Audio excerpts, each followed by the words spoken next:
Welcome everybody, but we have a fantastic build. I'm going to throw the parts list up on the screen here for y'all so you can see what we are building today. We have a fantastic build that we're going to be doing inside of the Montech Ten ITX PC case. We're going to be using the Ryzen 7 9850X3D for our CPU. Fantastic gaming processor. We're going to be putting that into the Asus ROG Strix X870i gaming Wi-Fi motherboard, a teeny tiny ITX motherboard. It is small, it is cute, it is demure, it is mindful. Can't wait to show it off to you guys here. We're going to be pairing that with the NVIDIA RTX 5080 Founders Edition, also a petite and good looking card. Great working too. Excited to be putting that thing in here. We're going to be using the Corsair MP600 Core XT for our NVMe storage. I believe it's a 1 terabyte drive that we're slapping up in here today. We're going to be getting some RAM from Crucial. We're going to be using some DDR from Crucial Pro RAM, two 16 gig sticks for 32 gigabytes of RAM. CL36 non-RGB, but that's okay. We're going to get that RGB from elsewhere because we're going to be using the Thermalright Phanteks Spirit 120 SE. That's actually the ARGB version that we're going to be using.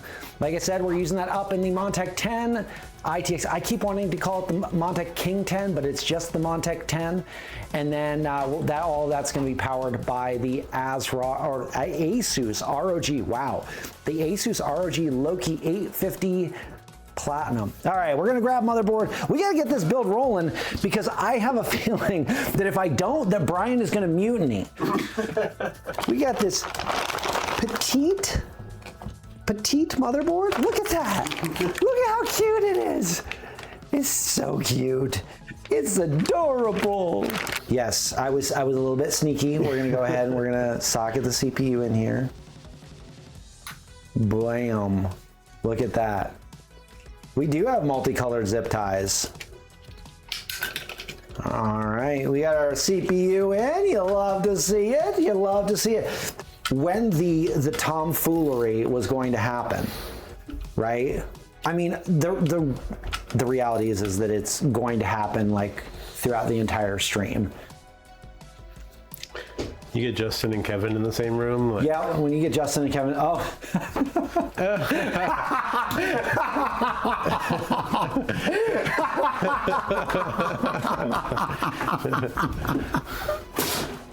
This guy.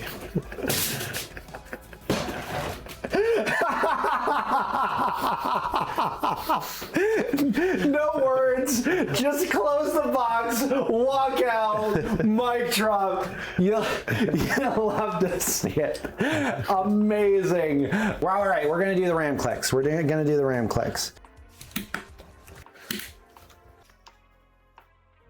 All right, we're gonna get our NVMe in here. Super easy.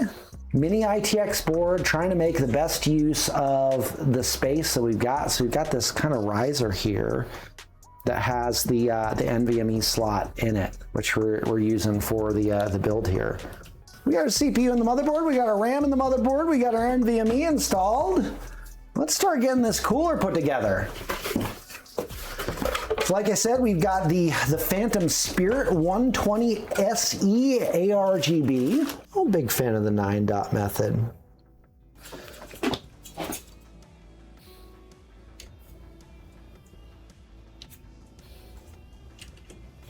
Would these classify as thumb nuts?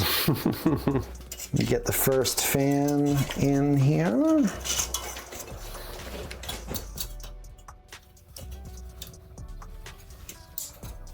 You know what I should do is I should plug in the fans and RGB before I plug this thing into the system here. And I have fan splitter right here, which is great.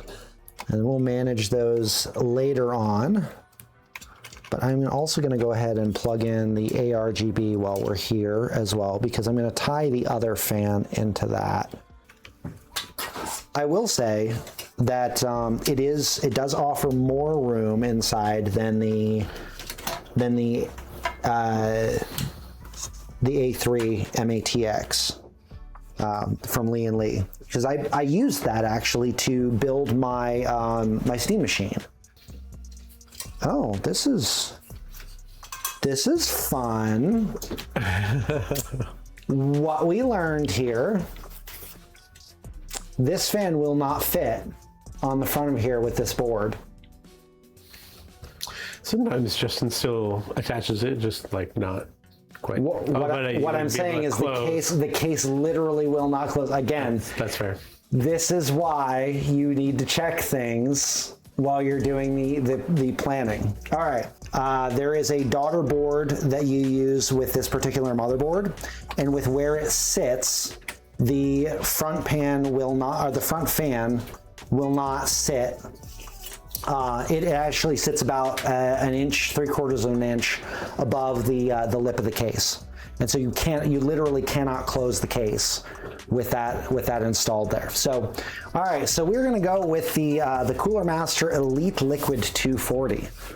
All right, because we have an AMD mount on this this AIO, it can really only sit with the hoses to the left or right of the CPU, which is fine. Guys, I am working on getting the power supply installed here because before I can get the AIO or the radiator in place, I actually need to be able to put the PSU in. You can expect a bit of a hit in performance with using an eGPU. And again, like that's not, I don't want to discourage you. Like if that's the option that you have, like if that's what you have to do, like I don't want to discourage you from doing that. At the same point in time, just understand that you're not going to get the same level of performance, and that you might actually like a video card failure or GPU failure could be indicative of another issue with the laptop itself. I am suspect that I can get the GPU in with having the radiator installed. So I'm gonna go ahead and install the GPU. I think it's time for that. We've got the beautiful Founders Edition RTX 5080 here that we're gonna be using. Yeah.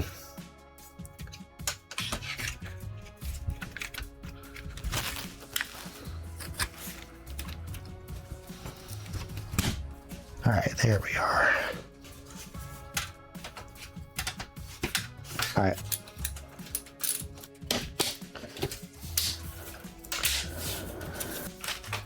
Almost. The versatility of this case, you guys. Yeah, again, that's one of the things I will say. That is one of the things that I will say about this case is it is super versatile.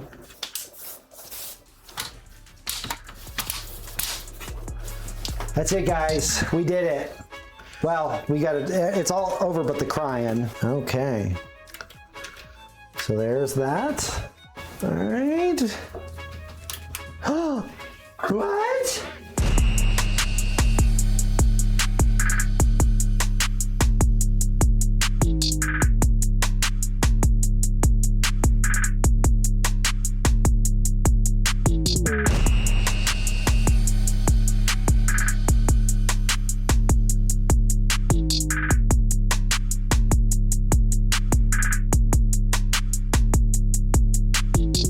It's on. Stuff is moving. It's posting. It's posting. There's live. Yes. All right, we're gonna go ahead and start running Cinebench here. Multi-thread. Throw this up on the screen. All right, so we're pulling air in the front, and then we're exhausting air out through the side panel and out the back. We're at 83 degrees, 84 on the package, 82 on the cores. So it's not terrible. It's not terrible, but I think it could be better if we were to add some fans to the bottom of the case. Shall we do some, should we show some Cyberpunk? Do balance, we're gonna apply that. Let's give her the old 1-2. CPU temps down to 70. I mean, we're only at 45% usage, but Love to see it. GPU staying at 60. I wouldn't be surprised to see it hit slightly over 70.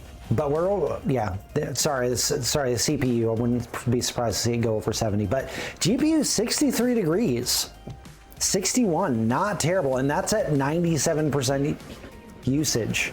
Not terrible. 124 on the FPS. I want to do one other thing. You want to do path tracing? I mean, I realize that, like, the performance is gonna tank a little bit, but let's run with ray reconstruction and then path tracing. And again, the temps are not terrible. CPU's taking a little bit more, just producing a little bit more heat, but all right, we're gonna do path tracing, guys. Again, we're getting a performance hit, but remember, we're using path tracing now, and it looks amazing. I mean, you see like the layers of like the light through the smoke in the bar scene there. 1440p with path tracing, ray reconstruction on. 87, about 88 frames per second. Not terrible. Anyway, guys, thank you so much. Thank you so much for hanging out with me today. Again, my name is Damien. It's been my pleasure to hang out with you today to build this beautiful PC, and I look forward to seeing you on a gaming stream on Tuesday. See you guys.